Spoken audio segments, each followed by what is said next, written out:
Hey everyone, so in this video we will see the cell. हम लोग cell को देखेंगे जो इम्पोर्टेंट चैप्टर है, बहुत सारे एग्जाम में यहाँ से डायरेक्टली सवाल पूछे जाते हैं। ठीक है, सेल क्या है, सेल के और क्या फंक्शन है, स्ट्रक्चर क्या है, सेल ऑर्गेनेलिज किसे कहते हैं और जितने भी ऑर्गेनेलिज हैं वो क्या क्या करते हैं हमारे सेल में। ठीक है, तो सेल को ऐसे समझो कि सेल है क्या।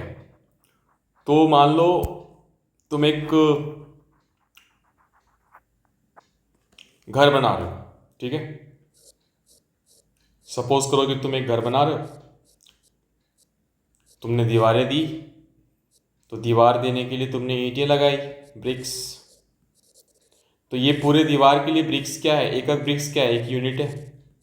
तो उसी तरह हमारा जो बॉडी है ना, बॉडी का ब्रिक्स होता है सेल। ऐसे समझ लो कि तो सेल से क्या हो रहा है, तो ये ब्रिक्स क्या कर रहा है, इस दीवार को स्ट्रक्चर दे रहा है, स्ट्रक्चर दे रहा है। लाइक दैट सेल भी जो है हमारे बॉडी को क्या कर रहा है, स्ट्रक्चर दे रहा है। तो स्ट्रक्चर यूनिट हो गया। और चूंकि सेल से सेल बनाता है टिश्यू, और टिश्यू से बनते हैं ऑर्गन्स, और ऑर्गन्स हमारे बॉडी में इंपॉर्टेंट होते हैं बॉडी फंक्शन करने के लिए। ठीक है, तो सेल को हम कह सकते हैं ये स्ट्रक्चरल और फंक्शनल यूनिट ऑफ लाइफ है। राइट, यहां तक क्लियर है। चलो, सेल के स्टडी को क्या कहते हैं। अगर हम सेल के बारे में पढ़ रहे हैं तो एग्जैक्टली हम कर क्या रहे हैं, हम पढ़ रहे हैं तो सेल के स्टडी को हम कहते हैं साइटोलॉजी।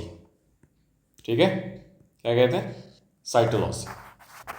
यहां तक क्लियर है। ये बेसिक बेसिक बातें हैं जो बस तुम देख लो, वन लाइनर क्वेश्चन में पूछ सकते हैं, अदरवाइज इंपॉर्टेंट होता नहीं है। ठीक है, अब ये सेल जो टर्म है हमारा, ये सेल टर्म आया कहाँ से, तो ये ग्रीक वर्ड है सेलुला। सेलुला का मतलब होता है स्मॉल रूम्स। अब सेलुला का मतलब स्मॉल रूम्स होता है, तो ये स्मॉल रूम्स का कॉन्सेप्ट कहाँ से आया होगा ये हम देखते हैं। तो एक साइंटिस्ट हुए हमारे रॉबर्ट हुक। रॉबर्ट हुक ने क्या करा, इन्होंने एक एक्सपेरिमेंट किया। राइट, एक्सपेरिमेंट था एक डेड कॉर्क का। ठीक है, डेड कॉर्क।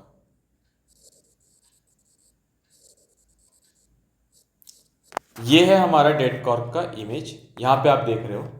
तो इसमें ना छोटे छोटे कंपार्टमेंट्स बने हुए, ये देख रहे हो, छोटे छोटे कंपार्टमेंट्स हैं, वो होल्स की तरह नजर आ रहे हैं। तो इसे लगा, मतलब रॉबर्ट हुक को लगा कि ये छोटे छोटे कंपार्टमेंट है, मतलब स्मॉल रूम्स हैं। बट एक्चुअल में ये क्या था, ये डेड प्लांट का सेल है। तो ये उसका सेल वॉल था, मतलब डेड सेल वॉल। ठीक है, तो इन्होंने जो खोज करी वो डेड था, वो लिविंग था ही नहीं। ठीक है, ये लिविंग था ही नहीं। तो फर्स्ट टाइम इन्होंने नाम तो दिया टर्म सेल का, कॉइन किया टर्म का। तो अभी यहाँ से सवाल पूछे जाते हैं कि who coined the term cell, तो सीधा सीधा आंसर है रॉबर्ट हुक।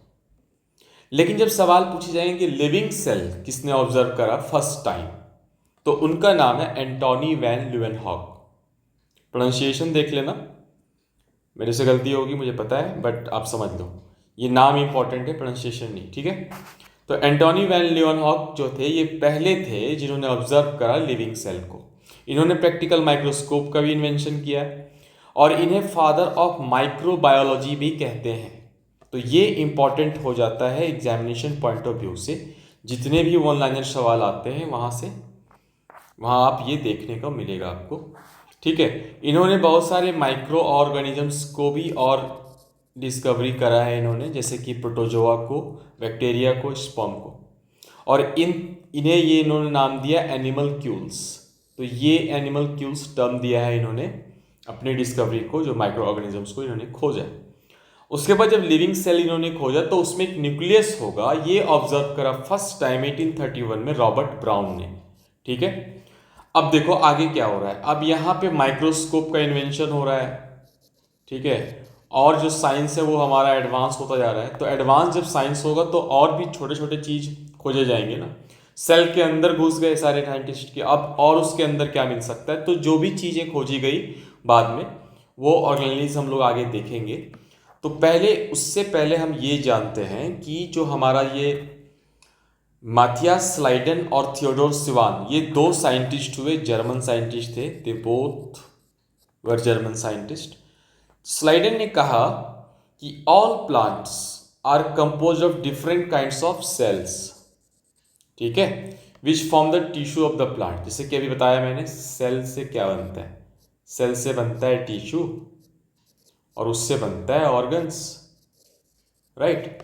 तो इन्होंने कहा कि जितने भी प्लांट हैं वो different different types of cells के बने हैं, जो सेल्स उस प्लांट के टिश्यू को बनाते हैं। यहाँ तक बात क्लियर हो गई। उसके बाद थियोडोर श्वान आए, उन्होंने कहा कि जो bodies of plant and animals, यहाँ पे देखो इन्होंने सिर्फ प्लांट की बात करी थी, ठीक है, बट जो स्वान थे ना, इन्होंने कहा कि प्लांट और एनिमल बोथ, ये जो बॉडी है प्लांट और एनिमल की, ये कंपोज्ड है सेल्स के बने हुए हैं या फिर प्रोडक्ट ऑफ द सेल है। ये दोनों की बात चलो सही है। फिर आए रुडोल्फ वर्काव। अब देखो वर्काव है, वर्चाव है, वट एवर इट इज तुम देख लेना, बट मैं पढ़ूंगा रुडोल्फ वर्काव। तो रुडोल्फ वर्काव ने फिर एक्सप्लेन करा कि सेल डिवाइड होता है, फिर नया सेल बनता है प्री एग्जिस्टिंग पहले वाले सेल से, ठीक है। तो जब भी सेल बनता है तो वो पहले वाले सेल से डिवीजन के बाद बनता है।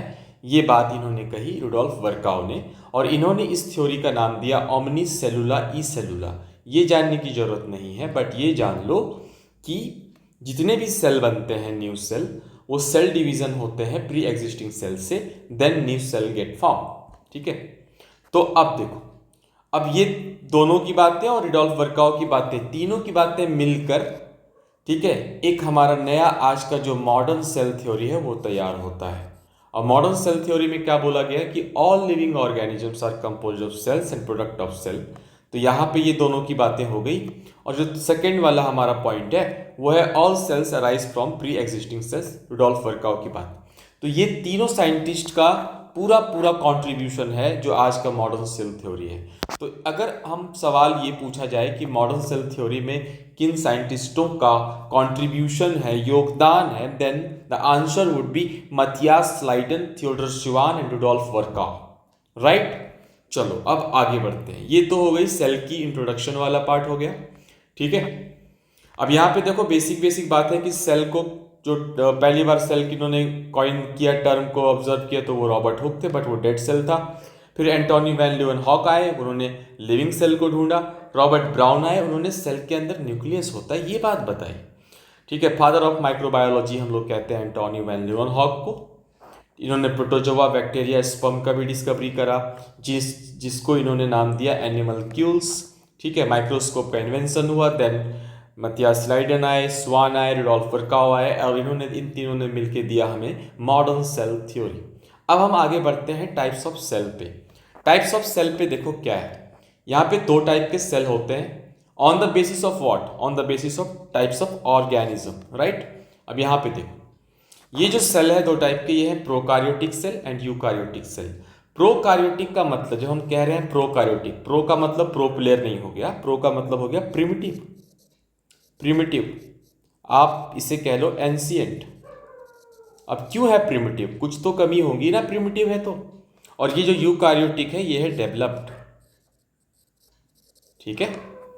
अब क्यों है डेवलप्ड, क्यों है प्रिमिटिव, क्योंकि देखो जो प्रोकार्योटिक सेल था तो उसमें जो है ना प्रिमिटिव है, अंडर डेवलप्ड है, क्योंकि यहाँ पे न्यूक्लियस नहीं है। तो ये इंपॉर्टेंट हो जाता है कि प्रोकार्योट्स में न्यूक्लियस नहीं होता। अब न्यूक्लियस नहीं होता तो डीएनए कहाँ होगा, चूंकि न्यूक्लियस में ही डीएनए होता है, राइट।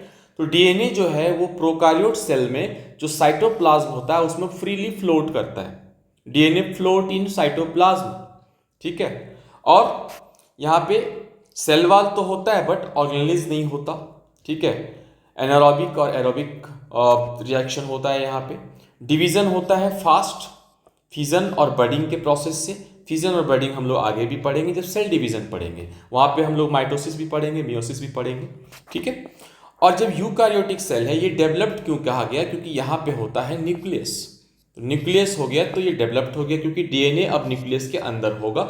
अब ये डेवलप्ड क्यों है, क्यों ऐसा कहा जाता है कि न्यूक्लियस इंपॉर्टेंट है, क्योंकि देखो न्यूक्लियस के अंदर होता है डीएनए, और डीएनए के पास होता है hereditary information, right, hereditary information. और यही इंफॉर्मेशन हमारा जो आगे पास आउट होता है जब एक सेल से दूसरे सेल में डिवीजन होता है, या फिर कह लो अगर ह्यूमन से फिर उसके जो बच्चे होते हैं ऑफस्प्रिंग्स में, तो उसी के डीएनए कैरेक्टर्स आते हैं। तो वो जो डीएनए का हेरिडिटरी इंफॉर्मेशन है वो न्यूक्लियस में होता है। तो जब तक वो डीएनए न्यूक्लियस में वो कंप्लीटली वो सिक्योर नहीं रहेगा ना, वो सेल डिवीजन प्रॉपर तरीके से नहीं कर पाएगा, वो ज़्यादा डेवलप्ड नहीं हो पाएगा। दैट्स वाई यूकारियोट सेल जो है वो ज़्यादा डेवलप है। यहाँ पे डिवीजन होता है स्लो, यहाँ पे था फास्ट। स्लो है लेकिन यहाँ माइटोसिस और मियोसिस के द्वारा होता है। तो हमने बताया कि सेल डिवीजन जब हम पढ़ेंगे तो we will discuss fast, slow, fission budding और माइटोसिस और मियोसिस। ठीक है, तो ये था प्रोकैरियोटिक और यूकैरियोटिक सेल। अब आगे बढ़ते हैं। On the basis of number of cell, ये था on the basis of types of organism, कि ऑर्गेनिज्म के टाइप्स के हिसाब से। लेकिन अगर हम नंबर ऑफ सेल की कितने सेल के हिसाब से क्या होगा, तो उस हिसाब से एक है यूनिसेलुलर, एक है मल्टीसेलुलर। यूनिसेलुलर का मतलब देखो यूनि से ही पता चल जाएगा, सिंगल सेल्ड होता है, जैसे लाइक अमीबा इसका एग्जाम्पल है। ये यहाँ सीधा सवाल आता है कि अमीबा यूनिसेलुलर है या मल्टीसेलुलर है, तो आप सीधा यहाँ से रट्टा मार लो, कोई दिक्कत नहीं। मल्टीसेलुलर होता है प्लांट, एनिमल्स, इवन ह्यूमंस। हमारे ह्यूमन जो हम लोगों में ना ट्रिलियंस ऑफ सेल होते हैं, ट्रिलियंस ऑफ सेल, ठीक है, फुल्ली डेवलप्ड, राइट। अब देखो ये तो हो गई सेल का बात, यहाँ पे types of cell. Now cell का शेप कैसा होगा, शेप जो है किस आकार का होगा, तो अकॉर्डिंग टू फंक्शन ये सेल जो है अपना शेप बदलता है जैसा जैसा फंक्शन है। जैसे कि यहाँ पे हम देखते हैं नर्व सेल। नर्व सेल क्या है, इलोंगेटेड है, खींचा हुआ है ना, इलोंगेटेड, तो ये हो गया नर्व सेल का शेप। मसल सेल देखो स्पिंडल है, घुमा हुआ है स्पिंडल, स्पिंडल के फॉर्म में, तो ये स्पिंडल हो गया।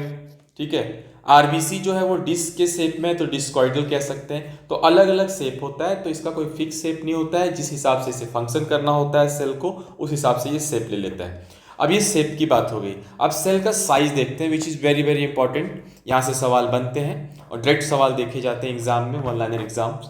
जैसे कि देखो सेल का साइज जनरली जो होता है वो होता है 0.2 माइक्रोमीटर से लेके 18 सेंटीमीटर तक। जो हमारा लार्जेस्ट है अभी तक का वो है ऑस्ट्रिच, 15 सेंटीमीटर होता है। ठीक है, लॉन्गेस्ट, लार्जेस्ट और लॉन्गेस्ट में फंसना नहीं है, लार्जेस्ट बड़ा हुआ, लॉन्गेस्ट लंबा हुआ। तो लॉन्गेस्ट जो है वो नर्व सेल है, लगभग 1 मीटर का होता है इसका। ठीक है, सेल का साइज।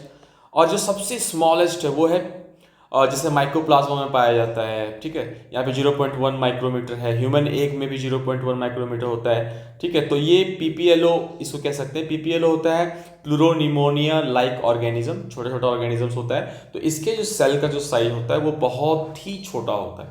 ठीक है, तो स्मॉलेस्ट कह सकते हैं पीपीएलओ, लाइक माइक्रोप्लाज्मा एग्जाम्पल हो सकता है उसका।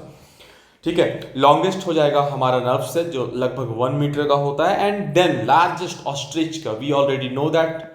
ठीक है, बहुत सारे एग्जाम में पूछे गए हैं सवाल ऑलरेडी, तो जिन लोगों ने पढ़ा है वो जानते होंगे ये सवाल।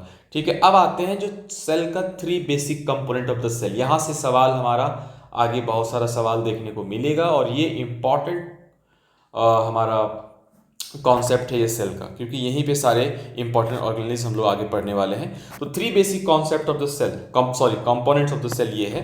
पहला सेल मेम्ब्रेन, जिसे हम प्लाज्मा मेम्ब्रेन भी कह सकते हैं। ठीक है, cell membrane and plasma membrane same होता है। अब सेल मेम्ब्रेन, और एक दूसरा हो गया साइटोप्लाज्म, तीसरा हो गया न्यूक्लियस। न्यूक्लियस किन्होंने डिस्कवरी करा था, रॉबर्ट ब्राउन ने, ऑलरेडी हम लोगों ने देख चुका है। ठीक है, अब देखो सेल मेम्ब्रेन और प्लाज्मा मेम्ब्रेन क्या करता है, ये करता है कंट्रोल। कंट्रोल क्या, what goes in and out. Semi permeable होता है, सेमी मतलब जो ऑथराइज्ड मटेरियल है, जो सेल के लिए बहुत ही इंपॉर्टेंट है, राइट, जो काम की चीजें हैं उसी को वो अलाउ करता है अंदर और बाहर आने जाने के लिए। तो एक तरह से हम कह सकते हैं ये सेल मेम्ब्रेन है क्या। सेल मेम्ब्रेन जो है ये एक तरह से हम देखें तो ये है हमारा सिक्योरिटी गेट,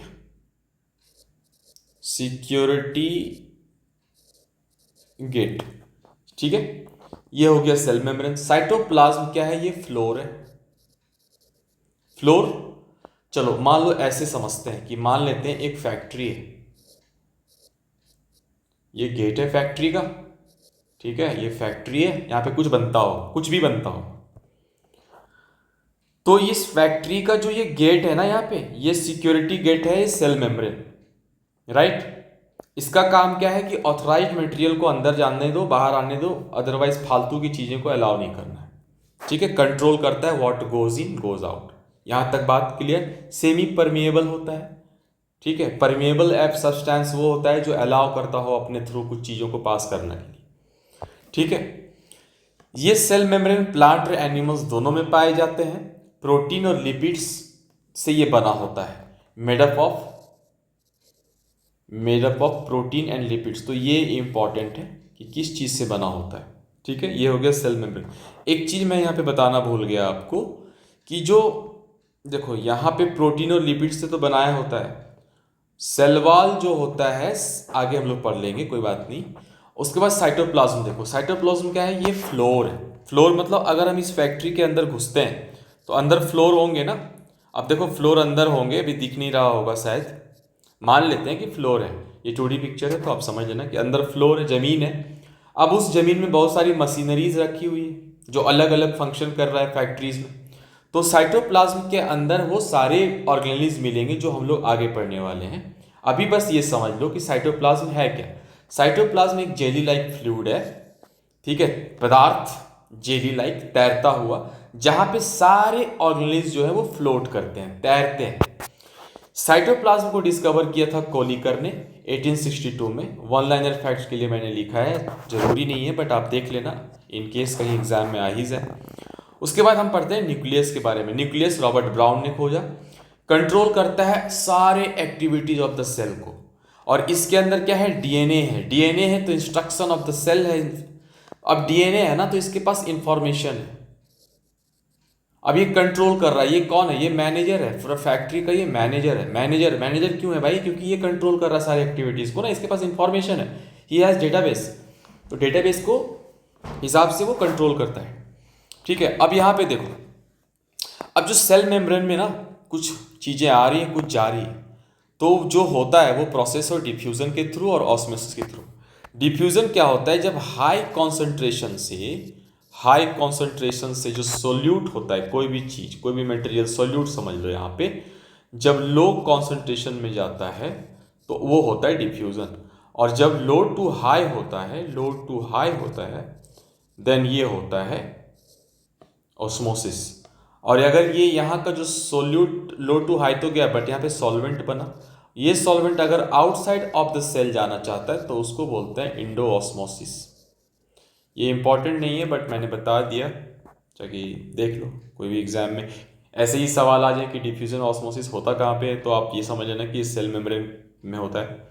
ठीक है, तो ये थी बेसिक बातें। ये 3 major components of the cell है, क्योंकि बाकी की जितने भी ऑर्गेनिज्म आएंगे वो इसी तीनों के अंदर आएंगे और बेसिकली साइटोप्लाज्म के अंदर ही आएंगे, क्योंकि सेल मेम्ब्रेन का काम हो चुका है, न्यूक्लियस एक अलग है। और साइटोप्लाज्म जो फ्लोर है हमारा, फ्लोर के अंदर कितनी सारी मशीनरीज है वो भी हम लोग देखेंगे। मशीनरी कहने का मतलब होता है सेल ऑर्गेनिज्म के बारे में बात कर रहे हैं। अब देखो न्यूक्लियस को थोड़ा सा देख लो, यहाँ पे न्यूक्लियस का मैंने एक इमेज डाल रखा है, यहाँ पे दिख रहा है, यहाँ पे क्रोमैटिन है। क्रोमैटिन जो है इसी के अंदर होता है डीएनए। डीएनए क्या है, ये कैरी कर रहा है हेरिडिटरी कैरेक्टर्स और इंफॉर्मेशन व्हाटएवर जो भी कह लो। ठीक है, जो पास आउट होता है पेरेंट्स टू ऑफस्प्रिंग्स, उसके बच्चे। तो क्रोमैटिन जो है वो न्यूक्लियस, सॉरी यहाँ पे है क्रोमैटिन, तो ये बहुत ही इंपॉर्टेंट इसका हो जाता है पार्ट। ठीक है, अब आगे देखते हैं। ये प्लांट सेल एनिमल सेल का मैंने डायग्राम लगा के रखा है। यहाँ पे देखो कुछ चीज़ें मुझे बतानी थी, मैं ये बता देता हूँ। ये देखो, सॉरी, ये है सेल वॉल। सेल वॉल जो है वो मेडअप ऑफ सेल्यूलोज। अब मैं ये बताना चाह रहा था उस वक्त कि जो देखो सेल वॉल पहले होता किस में है, सेल वॉल होता है प्लांट सेल में और प्रोकारियोट्स में भी होता है। ठीक है, प्लांट सेल में जो सेल वॉल होता है वो तो बना हुआ है सेलुलोज का, लेकिन जो प्रोकारियोट्स में जो सेल वॉल होता है वो बना होता है पेप्टिडोग्लाइकन का। Right, made up of peptidoglycan, this is important. और एनिमल सेल में तो सेल वॉल होता ही नहीं है, वो हम लोग आगे देखेंगे। अब चलो, अब हम आते हैं फ्लोर पे। फ्लोर का कहने का मतलब साइटोप्लाज्म पे, जहां पे ये सारे मशीन्स रखे हुए हैं। मशीन कहने का मतलब ये हो गया कि ऑर्गेनेलिस। ठीक है, अब देखो यहाँ पे राइबोसोम्स। राइबोसोम्स क्या है, ये प्रोटीन बनाता है, ये वर्कर क्लास का आदमी है। फैक्ट्री का वर्कर है, ये प्रोटीन बनाएगा। ये प्रोटीन क्यों जरूरी है? बिल्डिंग ब्लॉक ऑफ लाइफ कहते हैं इसे। तो राइबोसोम का काम है प्रोटीन बनाना। यहाँ तक बात क्लियर? देखो अब हम आगे बढ़ते हैं एंडोप्लाज्मिक रेटिकुलम, ईआर। यहाँ पे देखो, ठीक है, यहाँ पे रफ एंडोप्लाज्मिक है और स्मूथ है, ईआर है दोनों। ये दोनों का काम देखो क्या है। ये डिस्कवर किया गया था पोर्टर के द्वारा, क्लाउडी और फैलॉन के द्वारा। ये तीनों ने मिलके एंडोप्लाज्मिक रेटिकुलम को डिस्कवर किया। इसके अंदर दो होता है कंपोनेंट, एक है सिस्टम में, एक है वेसिकल्स। वेसिकल्स में होता है दो पार्ट, एक है रफ एंडोप्लाज्मिक रेटिकुलम और स्मूथ। एग्जाम में सीधा पूछे जाते हैं कि एंडोप्लाज्मिक रेटिकुलम में राइबोसोम होता है, तो होता है। इस जब अगर कैटेगरी वाइज पूछा जाए कि स्मूथ एंडोप्लाज्मिक रेटिकुलम में होता है, तो नहीं होता है, रफ में होता है। अब अगर राइबोसोम है तो राइबोसोम, हमने यहाँ पे क्या पढ़ा कि राइबोसोम बनाता है प्रोटीन। कहीं भी राइबोसोम मिले तो सीधा सीधा समझ लेना कि वहां प्रोटीन बन रहा है। अब यहाँ पे राइबोसोम नहीं है तो आखिर स्मूथ का काम क्या है? अगर तुम्हारे पास राइबोसोम नहीं है तो तुम कुछ तो बनाओगे, तुम कर क्या रहे हो? तो ये बना रहा है फैट्स, लिपिड्स, ठीक है। ये है एंडोप्लाज्मिक रेटिकुलम का रफ और स्मूथ, ठीक है। एक बना रहा है प्रोटीन, एक फैट। अब आगे बढ़ते हैं। अब देखो, जो स्मूथ एंडोप्लाज्मिक रेटिकुलम है, दैट इज एससीआर, ये डिटॉक्सिफिकेशन का काम करता है। इसको हम साइट ऑफ डिटॉक्सिफिकेशन भी कह सकते हैं। जो ड्रग्स होता है, पॉइजन्स होता है, उसे डिटॉक्स करता है, ठीक है। फंक्शन ऑफ ईआर देखें अगर, तो यहाँ पे ये इंडोस्केलेटन ऑफ द सेल को बनाता है। ये एक तरह से कन्वेयर बेल्ट का काम करता है। फैक्ट्री में देखो क्या हुआ, राइबोसोम प्रोटीन बना दिया। अब प्रोटीन बना दिए तो भाई प्रोटीन बना दिए, तुम लेके जाओ, ठीक है। अब तुम लेके जाओगे ना इसे, तो ये क्या कर रहा है? ये कन्वेयर बेल्ट का काम कर रहा है। ये एक जगह से दूसरी जगह के वो पहुंचा रहा है, इसको ट्रांसपोर्ट कर रहा है मटेरियल को between various regions of the cytoplasm. वहां पे और भी चीजें हैं, मशीन है, तो कन्वेयर बेल्ट का काम करता है ये, ठीक है। ये क्यों कन्वेयर बेल्ट का काम करता है? क्योंकि ये ओनली ऑर्गेनेलिज है जो which can move within the cell, सिर्फ मूव। तो ये बहुत इंपॉर्टेंट फैक्ट्स, ठीक है। और ये जो है एंडोप्लाज्मिक रेटिकुलम, ये हेल्प करता है synthesis of fats, steroids and cholesterol को, ठीक है। अब देखो ये हो गया एंडोप्लाज्मिक रेटिकुलम का काम। अब आता है माइटोकॉन्ड्रिया। माइटोकॉन्ड्रिया जैसे ही दिमाग में आता है, सबसे पहला चीज जो दिमाग में आता है आपका, वो है power house of the cell. इसका मतलब है कि फैक्ट्री को चलाना है तो जनरेटर तो चाहिए, पावर तो चाहिए। पावर ये बनाता है एटीपी के फॉर्म में। एटीपी क्या है? एटीपी का मतलब होता है एडिनो साइन ट्राई फॉस्फेट, ठीक है। और ये एटीपी जो है ना, इसी को हम बोलते हैं करेंसी ऑफ द सेल। यहां से डायरेक्टली सवाल पूछे जाते हैं। करेंसी ऑफ द सेल किसे कहते हैं? तो एटीपी को कहते हैं। एटीपी क्या है? Energy for the cell made by mitochondria. अब एनर्जी जो प्रोवाइड करेगा उसी पे हम पावर हाउस कहेंगे। माइटोकॉन्ड्रिया को डिस्कवर किया था कॉलिकर ने, ठीक है। इसके अंदर एक फ्लूइड होता है जिसे हम मैट्रिक्स कहते हैं। इसके अंदर एक और कंपोनेंट होता है, इसे होता है क्रिस्टी बोलते हैं। क्रिस्टी और मैट्रिक्स। क्रिस्टी के पास एक एंजाइम्स होता है जो रेस्पिरेटरी साइकिल में काम आता है, और इसी रेस्पिरेटरी साइकिल को हम बोलते हैं क्रेब्स साइकिल। तो जैसे ही क्रेब्स साइकिल का टर्म कहीं दिखे, सीधा माइटोकॉन्ड्रिया एग्जाम में टिक लगा के आगे बढ़ जाए, ठीक है। और माइटोकॉन्ड्रिया में एक ऑक्सीसोम एंजाइम भी होता है। एक इसमें इसी में एक एंजाइम होता है ऑक्सीसोम में, जो एटीपी बनाता है, ठीक है। तो oxysome, Krebs cycle, cristae, matrix, these are the components of mitochondria, power house of the cell, ठीक है। अब देखो, अब क्या हो रहा है, यहां से एकदम ऑर्डर है। पहले आप इसे समझो। राइबोसोम ने खाना बनाया, वर्कर ने काम किया, प्रोटीन बनाया। एंडोप्लाज्मिक रेटिकुलम कन्वेयर बेल्ट था। अब यहाँ पे मैं लिखते, हाँ कन्वेयर बेल्ट है। ये अलग अलग जगह पे पहुंचाएगा, क्योंकि ये एकमात्र ऑर्गेनेलिज है जो मूव कर सकता है सेल के अंदर। तो यही पहुंचाएगा, कोई पहुंचा सकता नहीं है, कोई दूसरा मूव करता नहीं। अब ये पहुंचाता है तो भाई किसी भी चीज को फंक्शन करने के लिए पावर चाहिए, एनर्जी चाहिए, वो माइटोकॉन्ड्रिया दे रहा है। अब देखो, ये कन्वेयर बेल्ट सामान तो पहुंचा दे रहा है, तो गोल्गी एपरेटस का काम क्या है? उसको पैक करेगा ना, प्रोटीन्स और लिपिड्स को पैक करता है। तो पैक करता है प्रोटीन्स और लिपिड्स को, ऐसे समझ लो, ठीक है।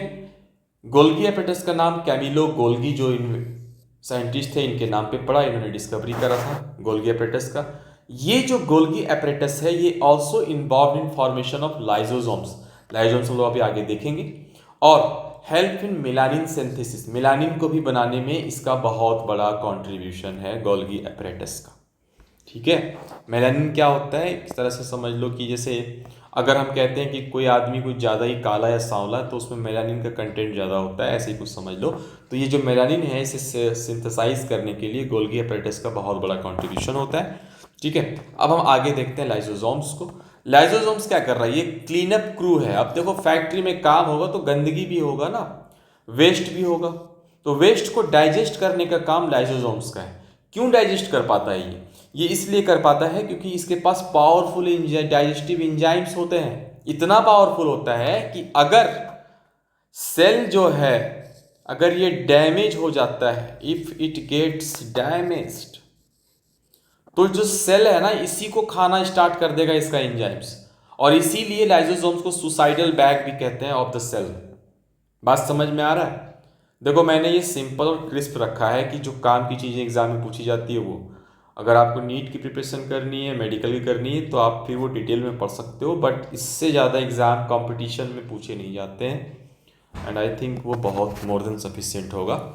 अब देखो वैक्यूल, वैक्यूल क्या है, खाना बनाया, यहाँ से वहाँ पहुँचाया गया, कुछ खाना बचेगा भी ना, ये एक तरह से फ्रिज है जो स्टोर करके रखेगा खाना को। बाद में हम लोग काम करेंगे, जब कभी हड़ताल हो जाएगा फैक्ट्री में तो खाना पीना चलेगा अपना, तो ये स्टोर करता है फूड और वाटर को।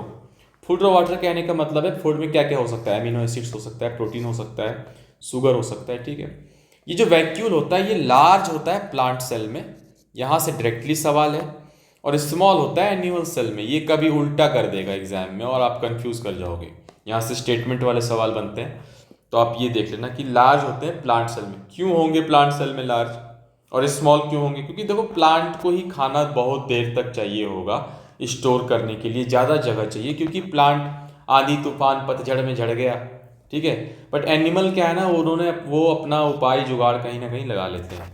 तो ऐसे समझने के लिए मैं ये बता रहा हूँ कि वैक्यूल जो है वो स्टोरेज रूम है एक तरह से, वो स्टोर करता है फूड वाटर को, और वो लार्ज होता है प्लांट सेल में और स्मॉल होता है एनिमल सेल में। यहाँ तक बात क्लियर है? अब आते हैं प्लास्टिड। प्लास्टिड जब हम पढ़ रहे हैं तो ये बात हम सीधा सीधा प्लांट सेल का कर रहे हैं, क्योंकि एनिमल सेल में प्लास्टिड नहीं पाया जाता।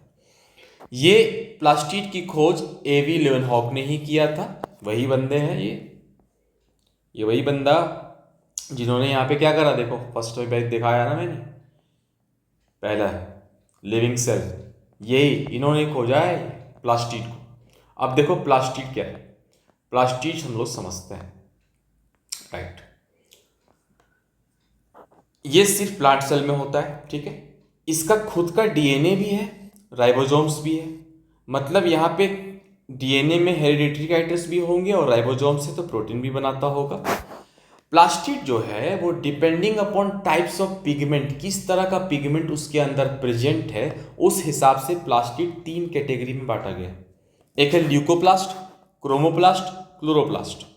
ल्यूकोप्लास्ट लैक, ल्यूको से लैक ऑफ पिगमेंट, मतलब नो पिगमेंट, सीधा सीधा। क्रोमो कलर्ड है, लेकिन यहाँ पे ग्रीन नहीं है, ग्रीन जब होगा तो वो क्लोरोप्लास्ट हो जाएगा। तो ग्रीन को छोड़ के क्रोमो में सारे कलर। देखो अंडरग्राउंड पार्ट जो होता है प्लांट का उसमें वहां पाया जाता है मेनली, ठीक है। और ये फूड स्टोरेज के लिए बहुत ही इंपॉर्टेंट है। एग्जाम्पल में इलोरोनोप्लास्ट और इलायोप्लास्ट। उसके बाद क्रोमोप्लास्ट में हम आते हैं, इसका एग्जाम्पल में है फैकोप्लास्ट जो ब्राउन कलर का होता है, रोडोप्लास्ट जो रेड कलर का होता है, रोडो रेड। ग्रीन पिगमेंट क्लोरोप्लास्ट, यहाँ पे देखा हमने कि ग्रीन छोड़ के बाकी सब क्रोमो में है, तो ग्रीन कहाँ है, क्लोरोप्लास्ट में है। और ग्रीन पिगमेंट है तो ये क्या काम के लिए, क्लोरोफिल है। ये फाउंड होता है aerial part of the plant में, और इसी चीज को हम लोग आगे यूज करते हैं फोटोसिंथेसिस में, ठीक है। क्लोरोप्लास्ट को इसीलिए सोलर किचन भी कहा जाता है, क्योंकि सनलाइट के थ्रू फोटोसिंथेसिस प्रोसेस होता है। ग्रीन पिगमेंट जो होता है क्लोरोफिल, उसी में परफॉर्म होता है सारा प्रोसेस, ठीक है। प्लांट सेल में पाया जाता है। इसके अंदर होता है 2 कंपोनेंट, एक है ग्राना, एक है स्ट्रोमा। सवाल पूछे जाते हैं कि स्ट्रोमा एंड ग्राना कहाँ पाया जाता है, तो क्लोरोप्लास्ट में। जो ग्राना है उसी के अंदर होता है क्लोरोफिल जो पिगमेंट है हमारा, एंडोस्ट्रोमा है उसके अंदर होता है इंजाइम्स, तो यहाँ पे सनलाइट ले लेता है, और इन केस अगर सनलाइट नहीं पहुँच पा रहा है, एरियल जो पार्ट है प्लांट का फोटोसिंथेसिस प्रोसेस के लिए, तो जो इंजाइम्स है वो उसको उस हिसाब से मीडियम प्रोवाइड करता है ताकि खाना बन सके। सो बात हो गया ग्राना और स्ट्रोमा का। अभी तक हम लोगों ने जो भी चीज़ें देखी उसका मैंने एक नीचे पीडीएफ डाल रखा है ताकि आपको समझने आसान होगा। आप ऐसे समझो, एक सिंपल वे में मैंने एनालॉजी यहाँ पे देखो इसका बनाया है कि आप ऐसे समझो कि सेल्स को एक समझ लो आप फैक्ट्री है, जितने भी ऑर्गेनेलीज हैं इसके वो हैं इसके डिपार्टमेंट या मशीन्स। ठीक है, सारे ऑर्गेनेलीज के पास अपना अपना स्पेसिफिक काम है to keep the cell alive and functioning, right. अब देखो न्यूक्लियस क्या कर रहा है, ये बॉस है ऑफिस का, मैनेजर, मैंने बताया ये सारे एक्टिविटीज को कंट्रोल करता है, इसके पास अपना डीएनए है। माइटोकॉन्ड्रिया क्या है, एनर्जी प्रोड्यूस करता है, एटीपी, एडिनोसाइन ट्राइफॉस्फेट। ठीक है, इसको करेंसी भी कहते हैं, currency of the cell, currency of the cell. Power house और जनरेटर जो भी कहना है कह लो। राइबोसोम्स क्या है, ये प्रोटीन बनाता है, इसके बारे में हमने बताया कि ये वर्कर है फैक्ट्री का। ठीक है, एंडोप्लाज्मिक रेटिकुलम क्या करता है, ये ट्रांसपोर्ट कर रहा है प्रोटीन एंड लिपिड्स को, कन्वेयर बेल्ट का काम कर रहा है। ओनली ऑर्गेनेलीज जो मूव कर सकता है, ओनली विच कैन मूव। ठीक है, गोल्गी एपैरेटस कैमिलो गोल्गी के द्वारा डिस्कवर किया गया, ये पैकेज बनाता है और शिप करता है प्रोटीन्स को। पोस्ट ऑफिस समझ लो एक तरह से, ये पैकेजिंग करके आगे ट्रांसफर करता है, तो पोस्ट ऑफिस है। लाइजोसोम्स क्या है, डाइजेस्ट करता है वेस्ट को, अगर बस्ट कर गया सेल, डैमेज हो गया तो खुद को ही खाने लगेगा, that's why it is called suicidal bag, suicidal bag of the cell, right. ये पेरिक्सोम्स हमने पढ़ा नहीं है तो ये जरूरत नहीं है एग्जाम के हिसाब से, लेकिन डिटॉक्स करता है, बस समझ लो, ब्रेक डाउन करता है फैटी एसिड्स को। ठीक है, प्लाज्मा मेम्ब्रेन कंट्रोल करता है एंट्री और एग्जिट को, इसको सिक्योरिटी, सिक्योरिटी गार्ड समझ लो, राइट। आगे बढ़ते हैं। साइटोप्लाज्म क्या है, ये फैक्ट्री का फ्लोर है जहाँ पे सारे ऑर्गेनेल्स फ्लोट करते हैं। वैक्यूल है जो स्टोर करता है वाटर, न्यूट्रिएंट्स को, फूड वाटर को वैक्यूल करता है। स्टोरेज टैंक है, यहाँ पे एक चीज़ हम लोगों ने देखा था कि प्लांट में ये बड़ा होता है, प्लांट में लार्ज होता है, ठीक है, एनिमल में ये स्मॉल होता है। यहाँ तक क्लियर है। क्लोरोप्लास्ट फोटोसिंथेसिस के लिए यहाँ पे होता है क्लोरोफिल, पिगमेंट, ग्रीन पिगमेंट, इसे हम क्या कह सकते हैं, सोलर किचन, सनलाइट से अपना खाना बनाएगा through the photosynthesis process. Cell wall जो है प्रोवाइड करता है शेप को, आउटर फ्रेम को सेल वॉल कहते हैं। यहाँ पे दो फैक्ट मैंने बताया कि सेल वॉल कहाँ कहाँ होता है, तो प्लांट में होता है, एनिमल में होता है नहीं होता है। अब प्लांट में होता है और प्रोकार्योट्स में भी होता है। प्रोकार्योट्स, ये दोनों देखो यूकार्योट्स है, ये प्रोकार्योट्स है, तो यूकार्योट्स का सिर्फ प्लांट वाले में होता है और प्रोकार्योट्स में तो होता ही है। इसी में सेल वॉल जो बना होता है वो सेल्यूलोज का होता है, और यहाँ जो बना होता है वो होता है पेप्टिडोग्लाइकन का, पेप्टिडोग्लाइकन। यहाँ से डायरेक्टली सवाल पूछे जाते हैं कि cell wall of prokaryotes is made up of what, peptidoglycan, तो ये इंपॉर्टेंट है। सेंट्रोसोम होता है वो हेल्पिंग सेल डिवीजन करता है। हमने बताया कि जब हम सेल डिवीजन आगे चैप्टर पे, वो जब बड़ा चैप्टर है उसे यहाँ पे नहीं निपटाया जा सकता, तो सेल डिवीजन जब हम लोग पढ़ेंगे उस समय सेंट्रोसोम भी हम लोग पढ़ लेंगे। ठीक है, ये कंस्ट्रक्शन कोऑर्डिनेटर कह लो। अब देखो यूकार्योटिक प्रोकार्योटिक सेल को हम लोगों ने क्या देखा, यूकार्योटिक के पास क्या है, उसके पास है अपना डिफाइंड सॉरी न्यूक्लियस, प्रोकार्योट्स के पास है अपना नो न्यूक्लियस, है ही नहीं, इसीलिए ये अंडर डेवलप्ड है, ये डेवलप्ड है, प्रिमिटिव कह लो, जो कहना है कह लो। प्लांट वर्सेस एनिमल सेल को अगर देखते हैं तो सेल वॉल प्रेजेंट होता है प्लांट में, एब्सेंट होता है एनिमल में। बच्चों वाली सवाल, क्लोरोप्लास्ट प्रेजेंट होगा प्लांट में क्योंकि फोटोसिंथेसिस प्लांट ही करेगा, एनिमल तो करेगा नहीं। वैक्यूल होगा large in plant, small in animals, हम लोगों ने ऑलरेडी देख चुका है। लाइसोसोम्स होता है वो कॉमन इन एनिमल्स है, रेयर इन प्लांट है। क्यों भाई कॉमन इन एनिमल्स होता है ना, क्योंकि लाइसोसोम्स जो होता है वो suicidal bag of the cell होता है। ठीक है, suicidal bag of the cell, right, ये सब देख लेना।